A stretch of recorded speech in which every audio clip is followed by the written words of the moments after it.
Welcome to a very special IC82 video. As you can see, this is not your typical locomotive box. It's a customized box for a customized locomotive. It's from Trident Trains, as you can clearly see, and it's a GWR 57XX Pannier tank. She's an 060, and the PT stands for Pannier tank. But what's really amazing, and as I say, it makes this particular video very special, is she's DCC Sound fitted and weathered, and she's also customized and modified specifically for me. She has been taken from a set, actually. The real locomotive, I think it's 5764 as a number, but we'll check in a second, runs on the Severn Valley Railway. But this actual model comes from a Bachmann set, actually, and I think it's called Local Freight. And so what happened was, you had this set, the locomotive was taken out of the set, the rest of it was sold on, and then the locomotive was weathered, customised, a DCC chip put in, a sound chip put in, the speaker put in, and I think even a little dude at the back, a little driver. But well, let's just open it up and see, shall we? Less of the talk. Okay, so as I say, this has been done at Trident Trains, by Trident Trains. The sound chip is by Southwest Digital. And they very nicely put in this sheet, you see, which explains what all the different sounds are there. So you've got like various different whistles and shoveling coal sound and drain cocks coupling. The sad thing is, the DCC controller, the Select, the basic one, you know, the one that I have several of, can't play some of these sounds because it just doesn't go high enough. So some of these sounds I'm only going to get to listen to when I get the new controller for the proper layout. But you know, it's fine. I can wait till then. And hey, I may even take it on somebody else's layout, and we'll get to listen to all of the sounds then, such as flange squeal. I mean, look at that flange squeal. If you don't know what that is, that's when the locomotive is going around the bend or it's crossing points, and the flanges of the wheels are scraping against the rail, basically. Amazing, absolutely amazing. And that's just a piece of paper. There she is. Just look at her. If I take these little bits out first, there we go. I've got to handle her really carefully because she's just so detailed. Gosh, just look at that. And what's really nice about this locomotive is it says Great Western. It's one of the few locomotives that actually says Great Western, as opposed to GWR.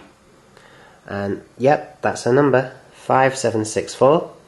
She's the preserved one on the Severn Valley Railway. So if you want to go and see her, just take a trip to the Severn Valley Railway.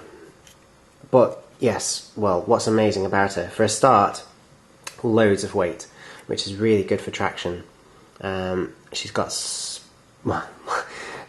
beautiful linkage and wheels down there. Absolutely exquisite. But as I'm sure you're noticing, around the locomotive there are all these little customizations. Just look at that. And these have been done in line with the weathering, such as this on the roof and all down the side there and around the front. It's all been done at Trident Trains. It's a customized locomotive. You can't buy this. Well, you can. You can buy this, but to get her like this obviously takes quite a bit of time, quite a bit of work. So it is doable, but no, you can't just buy her off the shelf as she is here.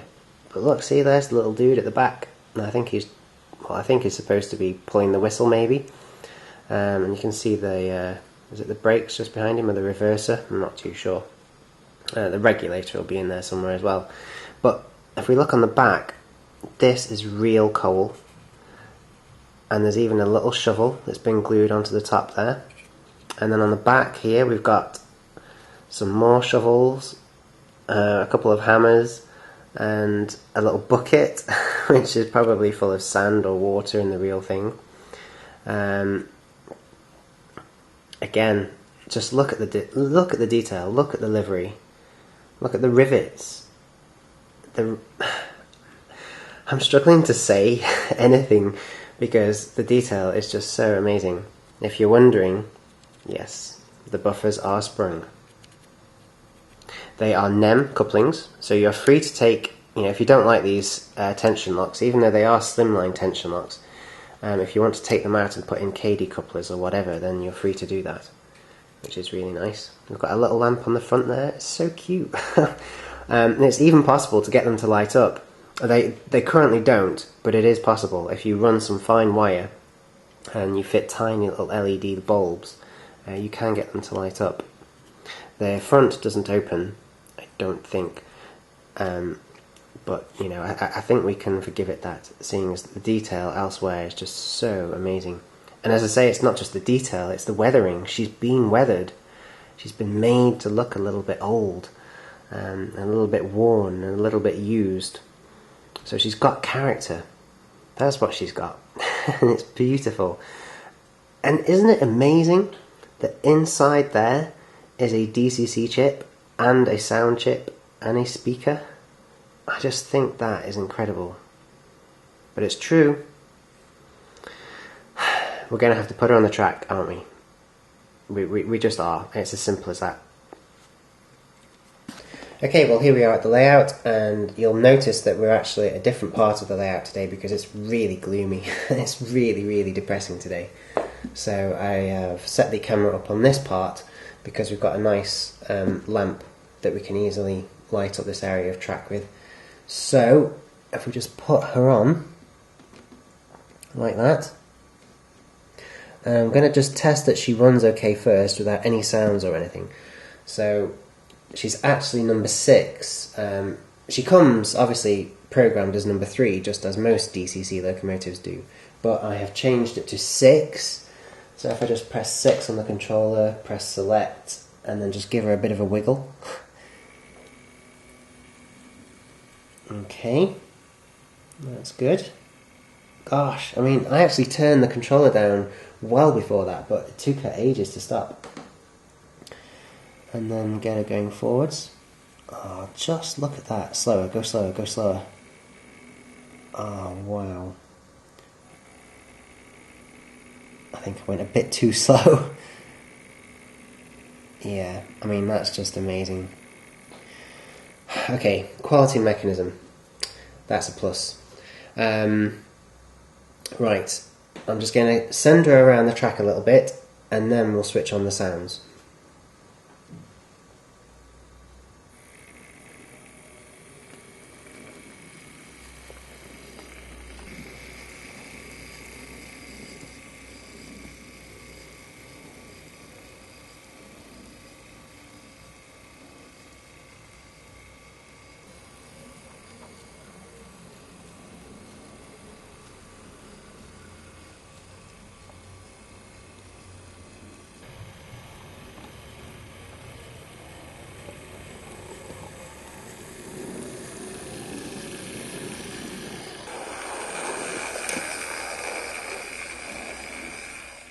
Okay, well, she's stationary again. She has completed a little running in.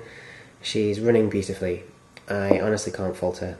As is typical with most steam locomotives from Bachmann, the smoothness of operation is just flawless. The motor is really, really smooth, and she just runs like a dream, going over all of the points, even the big express ones, which have like quite a big dead area. She just rolls over them, no problem. So, I have got the instructions here with me on her ESU chip from Southwest Digital, and I think we are ready to give her some life.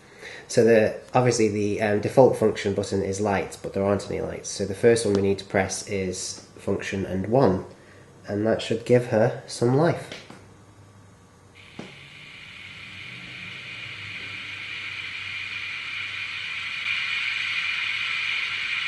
Okay, I'm sure you can hear that. It might take, well, it says it takes about 20 seconds for her to warm up.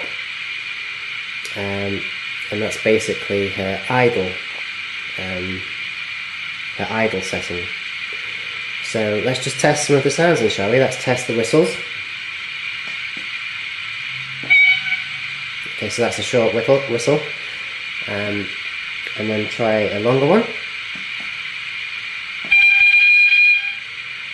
Wow, that's quite ear-piercing. And then let's try the long whistle. Cover your ears.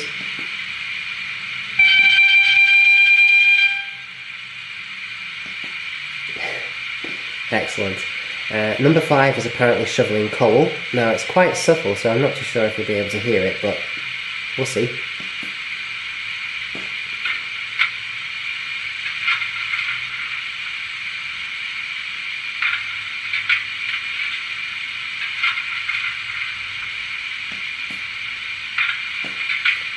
And then number 6 is the safety valve.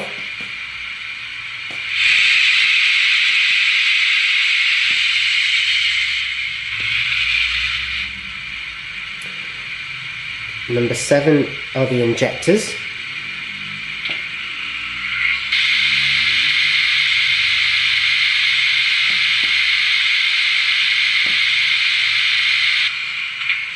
Number 8 are the drain cocks, and they're the last ones I can do.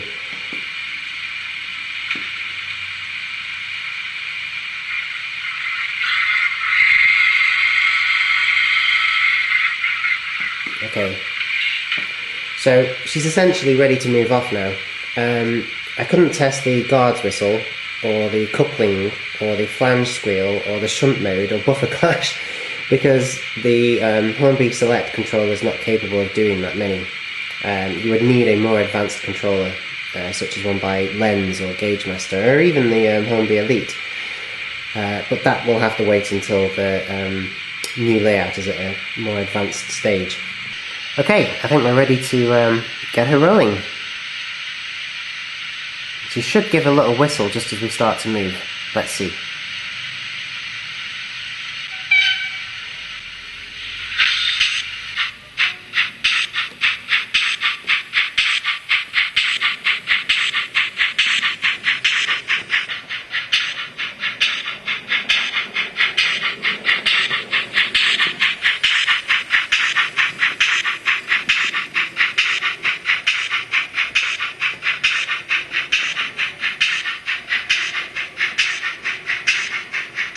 Let's just make it go a little bit quicker.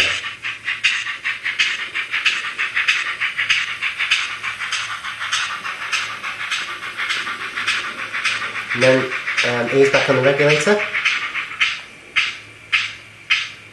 Apply the accelerator again. Well, the regulator. Oh yeah, look at that. Well, listen to that.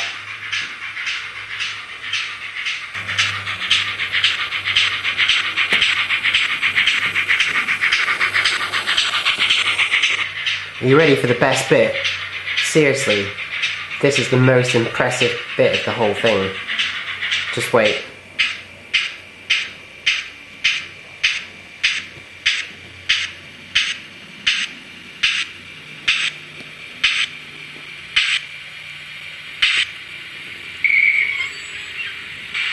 Oh wow! Did you hear that? The brakes being applied right at the very end. Oh, gosh. Whew. Okay. I don't need to say anything. I think she said it all.